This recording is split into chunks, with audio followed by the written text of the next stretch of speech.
to argue for the companies, but as far as I understand, in many talks we had with the companies and the CEOs and the scientific CEOs too, that of course for them they had to learn too. This was a complete new field they were engaging in with the new vaccines. And there's a second factor we should not underestimate. You might recall that last summer we thought we would be lucky when we have the beginning of vaccines in April around Easter this year.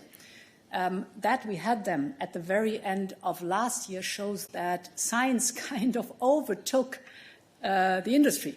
They were faster than the industry and the industrial production. That is one of the reasons why BioNTech and Pfizer, for example, at the beginning of December, announced worldwide that they have to reduce the expectations on deliveries. So science was phenomenal. Industry was really good. The whole process was incredibly fast, which is good. But, of course, we have to fight with many detailed problems, bottlenecks, delays, which we do overcome step by step, but it's an ongoing learning process. This learning element also, of course, feeds deep into HERA incubator. This helps us a lot. We have been convening with the CEOs, with the scientists, with the epidemiologists. It helps a lot to really identify what are the common difficulties where we can support and help and where we join forces. Maybe, yeah, sure. Brizella, since you raised your question in French, maybe I will answer quickly. And just small add-on in French. Un petit peu en français, rapidement, parce que...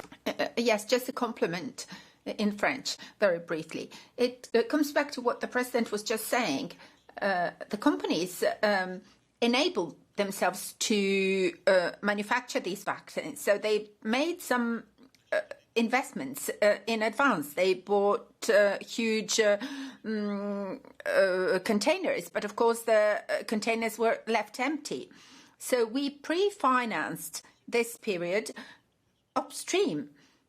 And then when the time came, they managed to start the manufacturing process. And it is at that stage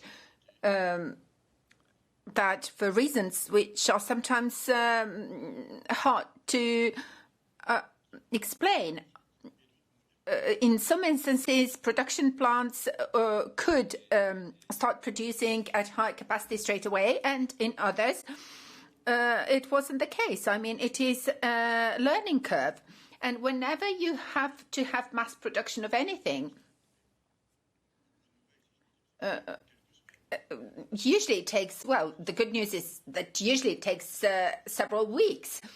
And then things start running more smoothly, and the teams, the staff, men and women who work in these production plants learn how to do things. So we have two stages in this process. So the first stage, where the Commission made funds available, they started preparing for the production process, but the vaccines were not there yet. But once the vaccines were approved, they could start this process. But now the production curve for all the new vaccines can be faster, of course. And we can already see that we had less problems with the startup process, if you like, with the RNA messenger vaccines than the first batch, the first type.